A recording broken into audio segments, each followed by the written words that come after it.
Start करें chapter 15 probability.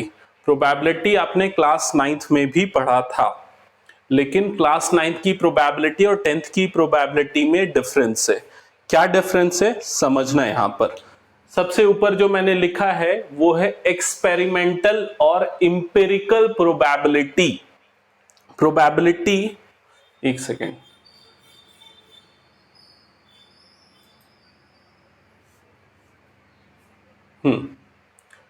ध्यान देना, फिर से बता रहा हूं मैं। क्लास 9th में जो आपने पढ़ा था इंपेरिकल या एक्सपेरिमेंटल प्रोबेबिलिटी। प्रोबेबिलिटी की दो अप्रोचेस हैं, एक होती है एक्सपेरिमेंटल अप्रोच और दूसरी होती है थ्योरेटिकल अप्रोच।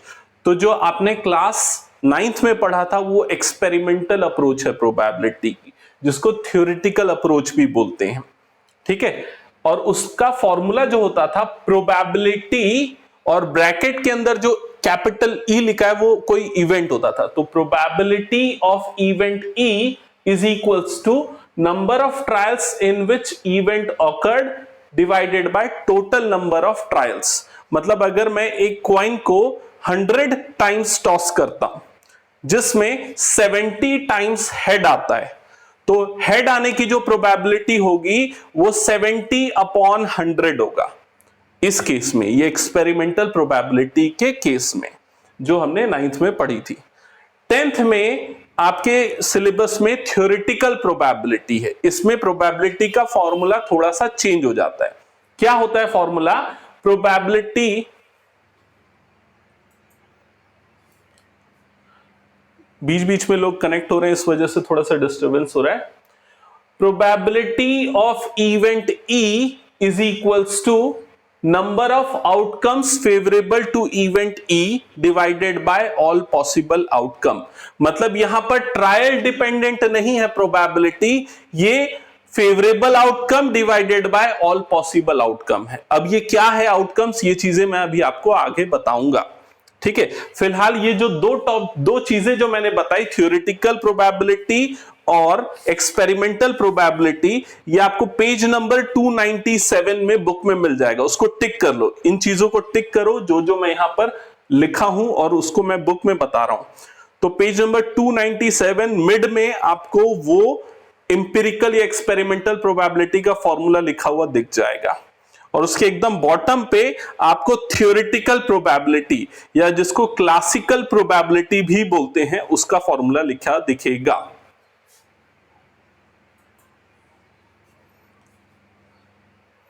ओके, तो ये जो नीचे जो मैं बता रहा हूं पेज 297 में बॉटम में, ये क्लासिकल प्रोबेबिलिटी का फॉर्मूला हम अप्लाई करेंगे आगे आने वाले पूरे उसमें।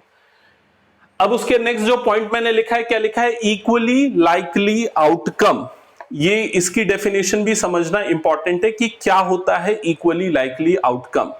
अगर हम कोई भी एक्सपेरिमेंट परफॉर्म करते हैं, और अगर कोई भी एक्सपेरिमेंट परफॉर्म कर रहे हैं जिसका आउटकम डिफाइंड नहीं है, उनको बोला जाता है रैंडम एक्सपेरिमेंट।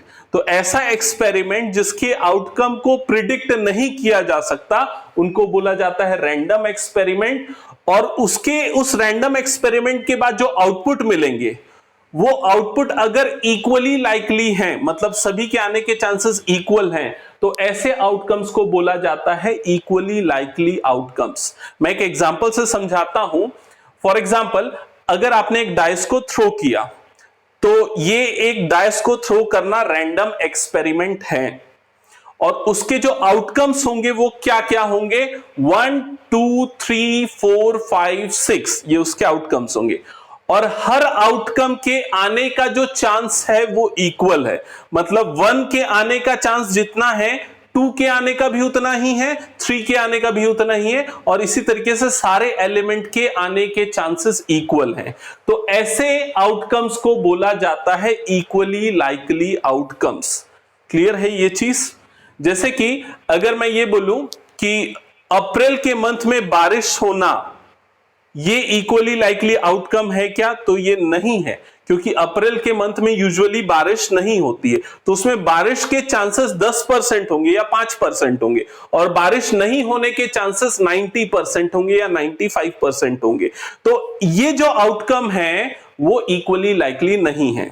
लेकिन अगर मैं एक कॉइन को टॉस करूं तो हेड आना और टेल आना दोनों के इक्वल चांसेस हैं, तो ये इक्वली लाइकली आउटकम है। आपको समझ में आ गया होगा इक्वली लाइकली आउटकम का क्या मतलब है।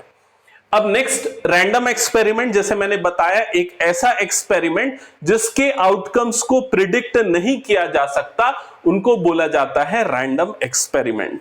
ठीक है, अब नेक्स्ट जो पॉइंट लिखा है वो लिखा है सैंपल स्पेस। देखो ये जो मैं थ्योरी बता रहा हूं ना, अगर ये थ्योरी अच्छे से समझ गए तो आपको इसके क्वेश्चंस बनाने में बिल्कुल टाइम नहीं लगने वाला है। ठीक है, तो सैंपल स्पेस पे आते हैं। सैंपल स्पेस का मतलब है एक कलेक्शन, आउटकम्स का कलेक्शन, उनको बोला जाता है सैंपल स्पेस। जैसे कि मैंने एक डायस को थ्रो किया तो आउटकम क्या क्या होगा, 1 2 3 4 5 6। यहां पर मैंने इसको कॉमा करके लिखा है सारे आउटकम्स को। अगर इनको मैं एक ब्रैकेट में बंद कर दूं तो ये सारे आउटकम्स हैं इस रैंडम एक्सपेरिमेंट के जो डायस को थ्रो करने पे मिला, और इनका जो कलेक्शन है इनको बोला जाता है सैंपल स्पेस, जिसको यूजुअली कैपिटल एस से रिप्रेजेंट किया जाता है और कर्ली ब्रैकेट्स के अंदर कॉमा करके लिखा जाता है। समझ में सैंपल स्पेस क्या है। अब हम आते हैं इवेंट पे, उसके नीचे लिखा है सैंपल स्पेस के नीचे इवेंट्स। तो सैंपल स्पेस के ही कुछ ऐसे एलिमेंट्स या ऐसे आउटकम्स जिसकी आपको प्रोबेबिलिटी निकालनी है उसको बोलेंगे हम इवेंट। जैसे कि मैंने एक एक्सपेरिमेंट डिफाइन किया rolling A dice and getting 1, तो जो गेटिंग 1 जो मैंने स्टेटमेंट बोला, ये स्टेटमेंट आपका इवेंट हो जाएगा। तो और इवेंट को यूजुअली कैपिटल ई या कैपिटल एफ या कैपिटल जी या कैपिटल ए, इन सारे लेटर से डिफाइन किया जाता है। तो जैसे कैपिटल ई अगर मैं लिख रहा हूं तो इस इवेंट की डेफिनेशन क्लियर होनी चाहिए। कैपिटल ई हो सकता है गेटिंग 1, ये हमारा एक इवेंट हो गया। कैपिटल एफ जो लिखा है, सपोज ये जो इवेंट है ये है गेटिंग 5, ये सपोज इवेंट हो गया। या इस तरह से भी हो सकता है गेटिंग इवन नंबर, ये एक इवेंट हो गया। तो गेटिंग इवन नंबर मतलब इस इवेंट के फेवरेबल आउटकम क्या क्या होंगे, इवन आउटकम्स क्या क्या होंगे, 2 4 6, तो ये उसके लिए क्या हो जाएंगे, फेवरेबल आउटकम। सपोज एक इवेंट ए है गेटिंग ऑड नंबर, तो ये भी एक इवेंट है। क्लियर है ये चीज। तो इवेंट हमेशा डिफाइंड होना चाहिए, उसकी डेफिनेशन क्लियर होनी चाहिए। तो सैंपल स्पेस और उसी के कुछ सबसेट्स, उसी के कुछ एलिमेंट्स का कलेक्शन जो सैंपल स्पेस में आ रहे हैं उनको बोला जाता है इवेंट्स, जो कि एक प्रॉपर डेफिनेशन के साथ रहेंगे, getting even number, getting odd number, getting 1 या गेटिंग 5। तो यहां तक समझ में आ गया होगा इवेंट्स तक। अब हम आते हैं एक इंपॉर्टेंट पॉइंट पे, वो है टाइप्स ऑफ इवेंट। अब देखो टाइप्स में मैंने यहां पर 4 चीजें लिखी है, एकदम छोटी छोटी, अगर आपको दिख रही होगी तो। सबसे पहले मैंने लिखा है एलिमेंट्री इवेंट। एलिमेंट्री इवेंट क्या होता है, जैसे कि ये आउटकम है आपका, और अगर मैं इवेंट बोल रहा हूं गेटिंग 1, गेटिंग 5, गेटिंग 2, गेटिंग 3, मतलब जो हमारा इवेंट है उसमें सिर्फ एक ही आउटकम आ रहा है, तो इस तरह के इवेंट को एलिमेंट्री इवेंट बोला जाता है। लेकिन जब मैंने बोला गेटिंग इवन नंबर, तो इवन नंबर मतलब 2 4 6, एक से ज्यादा आउटकम को हम कंसीडर कर रहे हैं, तो इस केस में ये एलिमेंट्री इवेंट नहीं है। क्लियर है ये चीज। तो जब सिंगल एलिमेंट के लिए या सिंगल आउटकम के लिए आप प्रोबेबिलिटी देखते हैं या इवेंट डिफाइन करते हैं तो उनको एलिमेंट्री इवेंट बोला जाता है। नेक्स्ट है श्योर इवेंट। श्योर इवेंट क्या होता है समझना, अगर कोई ऐसा इवेंट डिफाइंड है जिसके आने की श्योरिटी है हमारे पास, या जिसका होना 100% श्योर है, तो उन इवेंट्स को बोला जाता है श्योर इवेंट्स। मैं एक एग्जांपल से बताता हूं। सपोज एक इवेंट ई डिफाइन है और यहां पर इवेंट ई है getting a number less than 7, A number less than 7। Clear है ये चीज। हमने एक्सपेरिमेंट रोलिंग ए डाइस किया, सैंपल स्पेस ये है, और इवेंट डिफाइन किया कि एक नंबर मिलना जो 7 से छोटा है। तो ऑब्वियसली हमको जो भी आउटकम मिलेगा वो 7 से छोटा ही रहेगा, तो इसका मतलब ये इवेंट डेफिनेटली होने वाला है, और इस तरह के इवेंट्स को बोला जाता है श्योर इवेंट्स, और ऐसे इवेंट्स की प्रोबेबिलिटी होती है 1 मतलब 100% भी बोल सकते हो। क्लियर है ये चीज? अब नेक्स्ट उसके बाद मैंने लिखा है इम्पॉसिबल, तो ये लिखा है इम्पॉसिबल इवेंट, मतलब ऐसा इवेंट जो होना पॉसिबल ही ना हो। जैसे कि मैंने अगर लिख दिया getting a number greater than 7, तो क्या ये इसमें पॉसिबल होगा? बिल्कुल पॉसिबल नहीं होगा। तो ऐसे इवेंट्स को बोला जाता है इम्पॉसिबल इवेंट्स, और इम्पॉसिबल इवेंट्स की प्रोबेबिलिटी होती है 0। ठीक है, इसके बाद यहां पर मैंने लिखा है कॉम्प, ये कॉम्प का मतलब है कॉम्प्लीमेंट्री इवेंट। कॉम्प्लीमेंट्री इवेंट का मतलब क्या होता है यहां समझना। अगर मैं एक इवेंट ई लिख रहा हूं और इसकी डेफिनेशन है गेटिंग 1 और 2, ये मेरा इवेंट है, 1 या 2 आना ये हमारा इवेंट है, तो जो इसका कॉम्प्लीमेंट्री इवेंट होगा उसको ई बार इससे रिप्रेजेंट किया जाएगा, या फिर इसको नॉट ई से रिप्रेजेंट किया जाएगा। और ये जो इवेंट होगा वो कैसे मिलेगा? इनमें से इनको हटा के जो बचा वो, मतलब ई में आने वाले एलिमेंट्स को छोड़ के जो बच गए उनका मतलब क्या हो जाएगा? गेटिंग 3 4 5 6, तो ये जो कलेक्शन होगा इसको बोला जाएगा कॉम्प्लीमेंट्री इवेंट ऑफ ई। समझ में आ गया? ये चारों टाइप्स जो मैंने बताया, elementary, sure event, impossible events और कॉम्प्लीमेंट्री इवेंट्स, ये सारी चीजें। अब उसके बाद लास्ट में मैंने एक फॉर्मूला लिखा है, वो क्या लिखा है देखो, probability of any event E plus probability of not E that is equals to 1, मतलब किसी भी इवेंट के होने की प्रोबेबिलिटी और नॉट ई या ई बार या कॉम्प्लीमेंट ऑफ ई मतलब नहीं होने की प्रोबेबिलिटी, इनका सम किसके इक्वल होगा? 1 के इक्वल होगा। आप इससे देखो बाकी चीजें कैसे निकाल सकते हो। सपोज अगर आपको यह दिया हुआ है कि 1 आने की प्रोबेबिलिटी दी हुई है और 1 आने की प्रोबेबिलिटी 1/6 है, और 1 नहीं आने की प्रोबेबिलिटी निकालना है तो प्रोबेबिलिटी ऑफ ई बार निकालना है, तो उसकी वैल्यू आप इस फॉर्मूले से निकाल सकते हो, इस फॉर्मूले को यूज करके। अब जो पॉइंट्स मैंने यहां पर लिखे हैं वो बुक में कहां कहां पर है उसको आप टिक कर लो, सो दैट उसको कॉपी में नोट कर लोगे अच्छे से। ध्यान देना, जैसे सबसे पहले पेज नंबर 297 पे मैंने आपको बताया एक्सपेरिमेंटल और थ्योरेटिकल प्रोबेबिलिटी दोनों का फॉर्मूला लिखा हुआ है, आप इसको नोट कर सकते हो। पेज नंबर 297 में ही जो ऊपर बोल्ड लेटर्स में लिखा हुआ दिख रहा है इक्वली लाइकली आउटकम्स, वहां पर इक्वली लाइकली आउटकम्स की डेफिनेशन आपको दिख जाएगी।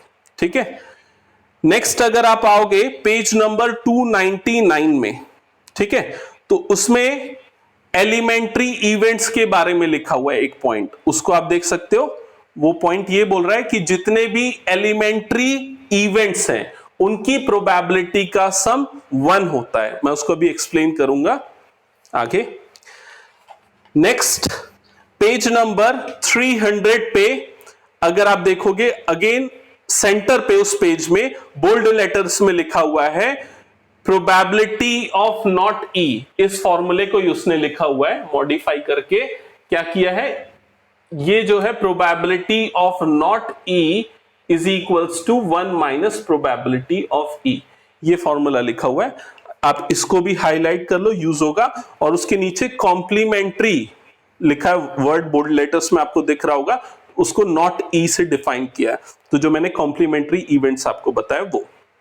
फिर उसके बाद पेज नंबर 301 पे अगर आप देखोगे सबसे टॉप में वो इम्पॉसिबल इवेंट्स करके लिखा है, वहां पर उसकी डेफिनेशन है जो मैंने अभी आपको समझाया।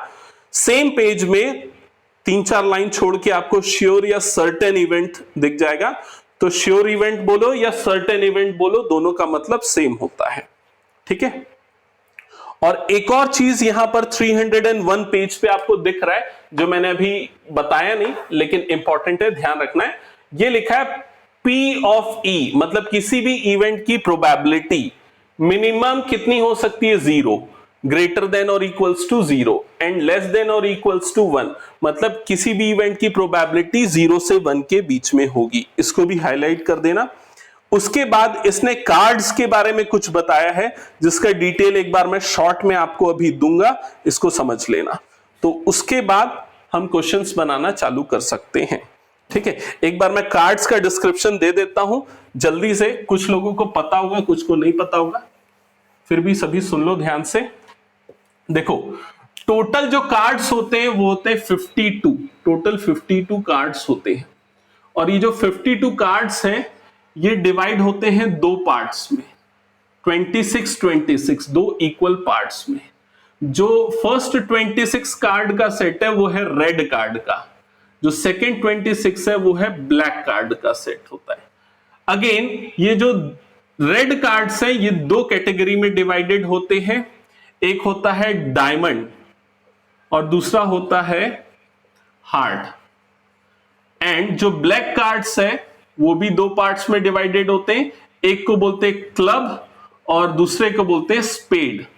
अगर आपको सिंबल याद होगा तो डायमंड का सिंबल ऐसा होता है जिसको हिंदी में ईंट बोलते हैं, हार्ट ये इस तरह का होता है, क्लब इस तरह का होता है जिसको चीड़ी बोलते हैं, और ये काला पान जिसको क्लब ये थोड़ा सा मैं इसमें कंफ्यूज हूं, मेरे ख्याल से ये स्पेड या ये क्लब होगा, जो भी होगा देख लेते हैं।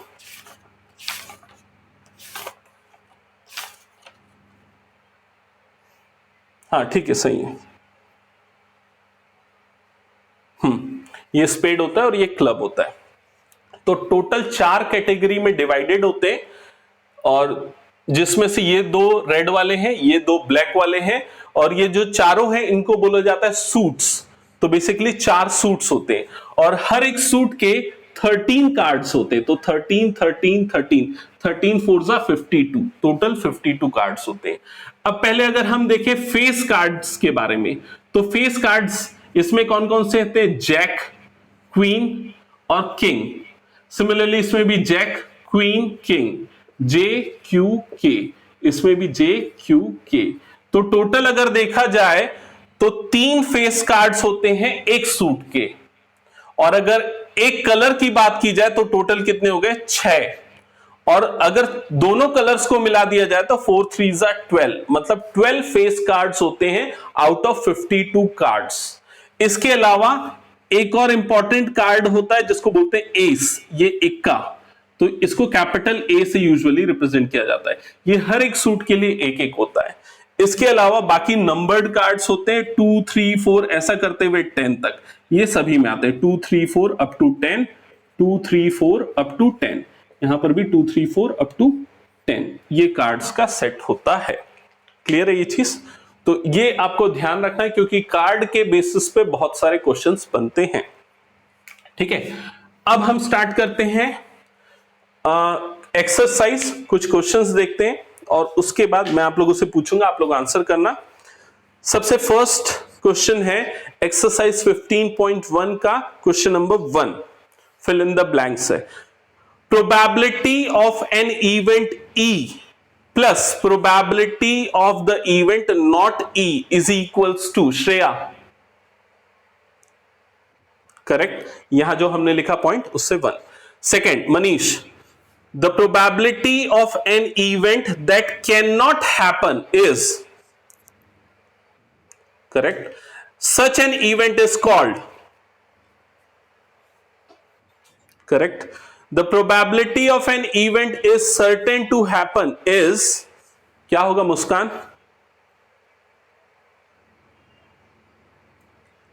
हर्ष, फर्स्ट का थर्ड,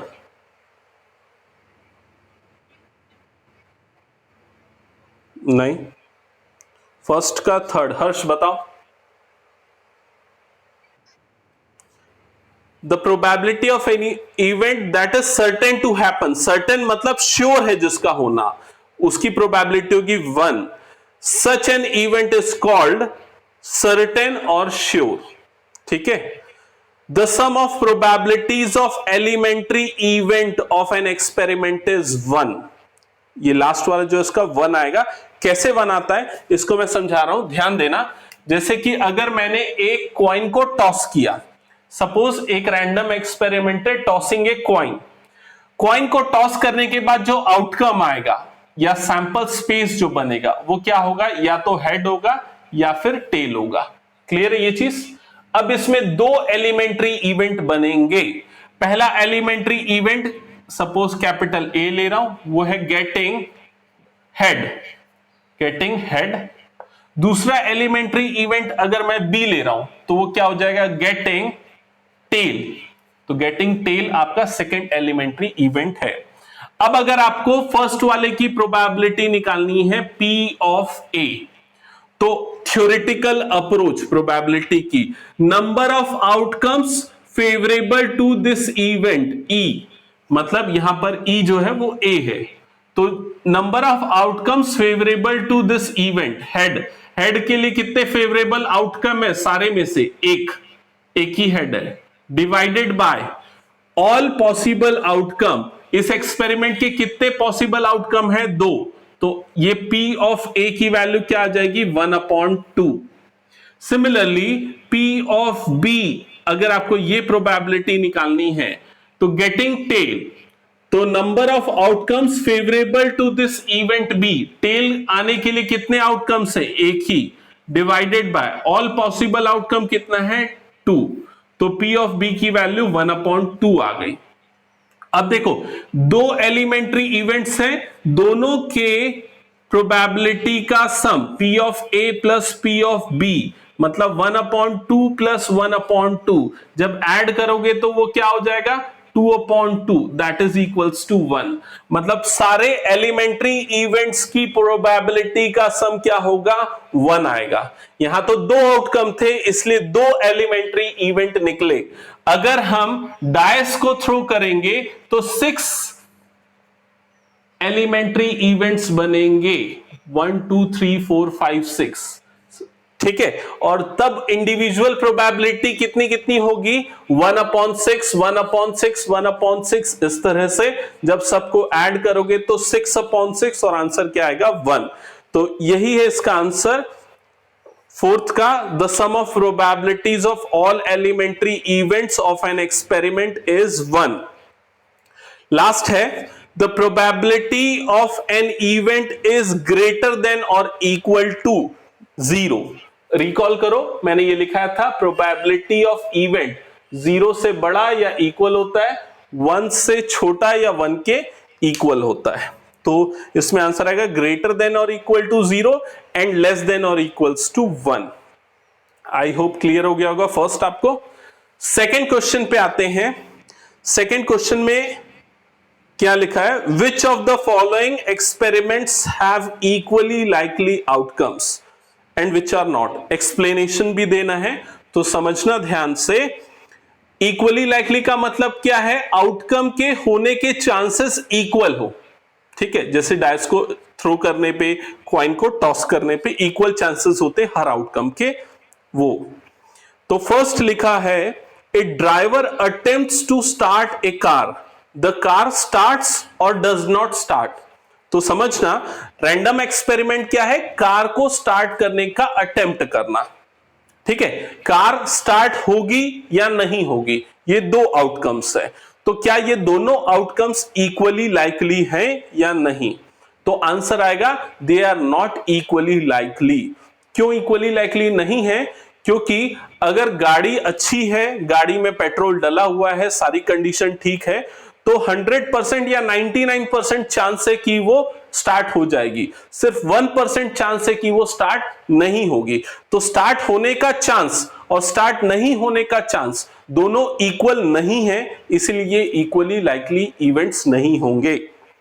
सेकंड पूछा है, a player attempts to shoot a basketball, she or he shoots or misses the shot. मतलब कि अगर कोई प्लेयर बास्केटबॉल का शॉट ले रहा है तो वो शूट कर पाएगा या नहीं कर पाएगा, ये जो दो आउटकम है ये इक्वली लाइकली है या नहीं। तो कंप्लीटली ये डिपेंड करेगा उस प्लेयर की स्किल के ऊपर, उसकी एबिलिटी के ऊपर। अगर वो एक्सपर्ट प्लेयर है तो डेफिनेटली वो शूट कर देगा, मतलब उसके शूट करने के 90% चांस होंगे या और ज्यादा चांस होंगे, और अगर वो एक्सपर्ट नहीं है तो कम होगा चांसेस। तो इस केस में भी जो दोनों आउटकम्स है उसके ऑकर होने की प्रोबेबिलिटी इक्वल नहीं होगी या चांसेस इक्वल नहीं होंगे, तो इसको हम नॉट इक्वली लाइकली आउटकम्स बोलेंगे।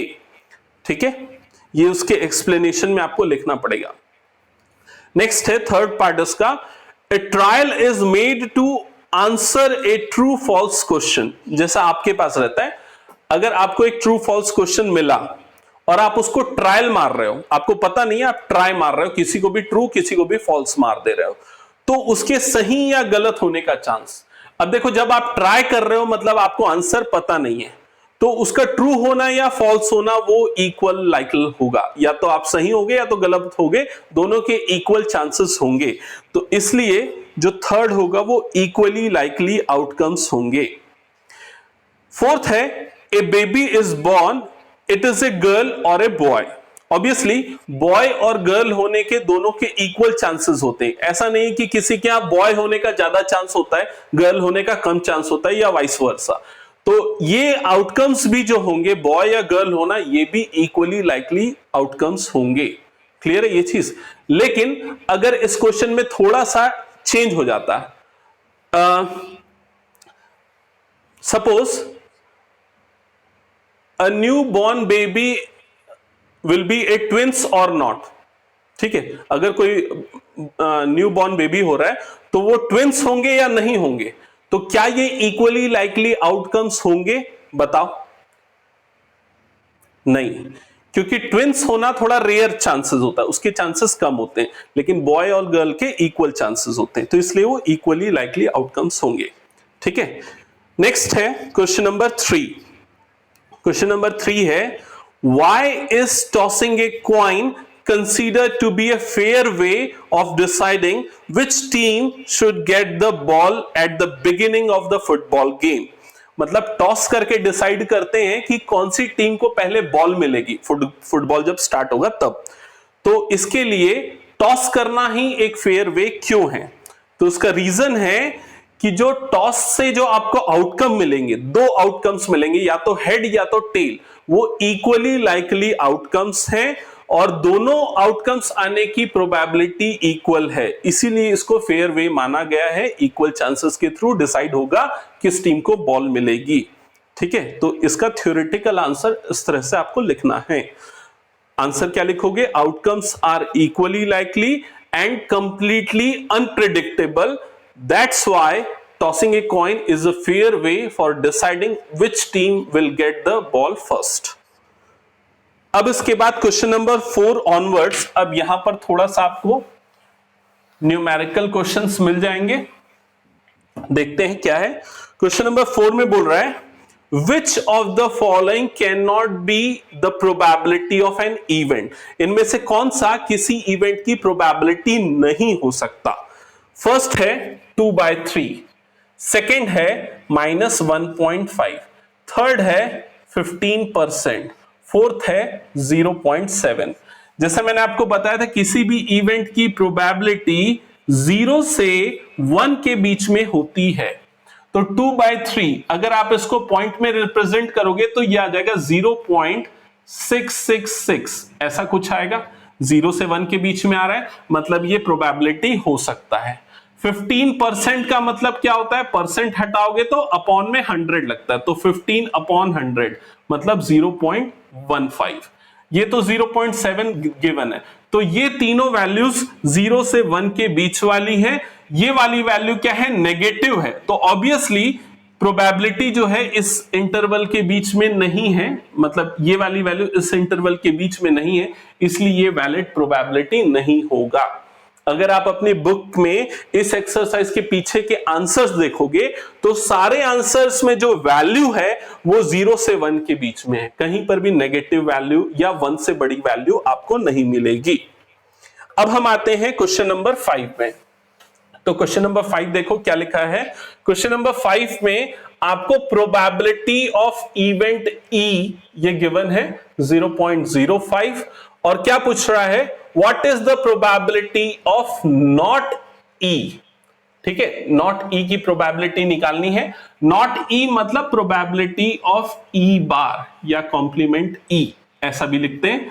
तो थोड़ी देर पहले हमने देखा था probability of E plus probability of not E equals to होता है 1। प्रोबेबिलिटी ऑफ ई गिवन है 0.05 plus probability of not E is equals to 1। तो प्रोबेबिलिटी ऑफ नॉट ई क्या आ जाएगा 1 माइनस 0.05, जब इसको माइनस करोगे तो 0.95, ये आएगा इसका आंसर। क्लियर है? इरेज कर रहा हूं, क्वेश्चन 5 था ये। अब हम आते हैं क्वेश्चन नंबर 6 पे। तो क्वेश्चन नंबर 6 है, a bag contains lemon flavoured candies only. एक बैग के अंदर सिर्फ लेमन फ्लेवर्ड कैंडीज है। Malini takes out 1 candy without looking into the bag. Malini ने बैग को देखा नहीं, सीधा उसमें से एक कैंडी उठा ली। What is the probability that she takes out an orange flavored candy? तो अगर उसने कैंडी उठाई तो उसके ऑरेंज फ्लेवर्ड होने की प्रोबेबिलिटी कितनी है? ऑब्वियसली उसमें ऑरेंज फ्लेवर कैंडीज है ही नहीं, तो मतलब ऑरेंज फ्लेवर निकलेगा क्या? नहीं निकलेगा, तो वो इम्पॉसिबल इवेंट हुआ, तो उसकी प्रोबेबिलिटी क्या हो जाएगी? 0। सेकेंड पूछा है ए लेमन फ्लेवर्ड कैंडी, तो उसमें पूरी की पूरी लेमन फ्लेवर्ड कैंडी है बैग के अंदर, तो कोई भी कैंडी पिकअप करेगी वो लेमन फ्लेवर्ड ही निकलेगी। तो लेमन फ्लेवर्ड कैंडी होने की प्रोबेबिलिटी क्या होगी? 1। और ये श्योर इवेंट होगा या फिर सर्टेन इवेंट होगा। ये क्वेश्चन नंबर 6 था, डायरेक्ट आंसर कर सकते हो। Question number 7, it is given that in A group of 3 students the probability of 2 students not having same birthday is 0.992. What is the probability that the two students have the same birthday? ध्यान से समझना, अगर आपको starting में देख रहे हो तो ठीक है, लेकिन बाद में हो सकता है कंफ्यूजन हो जाए इस तरह के क्वेश्चंस में। तो क्या दिया हुआ आपको? सबसे पहले इवेंट ई यहां पर मैं डिफाइन करता हूं, एक सेकेंड। तो सबसे पहले इवेंट ई यहां पर डिफाइन करता हूं। इवेंट क्या है समझना, आपको जो गिवन है 2 students not having same birthday, तो इवेंट ई है 2 students not having same birthday, ये इवेंट ई है। और आपको क्या निकालना है? 2 स्टूडेंट्स हैविंग सेम बर्थडे, इस चीज की प्रोबेबिलिटी, मतलब आपको ई बार निकालना है, इसका कॉम्प्लीमेंट, इसका उल्टा। इसका उल्टा मतलब 2 स्टूडेंट्स हैविंग सेम बर्थडे, ये आपको फाइंड आउट करना है। क्लियर है ये चीज? अब ध्यान देना, आपको फर्स्ट वाले की प्रोबेबिलिटी गिवन है दोनों के सेम बर्थडे होने की, कितनी है? 0.992, और सेकेंड वाले की प्रोबेबिलिटी निकालनी है। ठीक है, तो क्या करोगे? ये वाला फॉर्मूला जो मैंने बताया था अप्लाई करोगे और प्रोबेबिलिटी ऑफ ई बार निकाल लोगे, तो वो हो जाएगा 1 माइनस प्रोबेबिलिटी ऑफ ई, जिससे आपको मिल जाएगा 1 माइनस 0.992, और आंसर आएगा 0.008। इस तरह के छोटे छोटे जो डिफरेंस है, सब्सट्रैक्शन है, इसमें कई बार आप लोग गलत कर देते हो कुछ बच्चे, ये नहीं करना है। ठीक है, कुछ डाउट है इसमें तो पूछ लो। नेक्स्ट हम आते हैं क्वेश्चन नंबर 8 पे।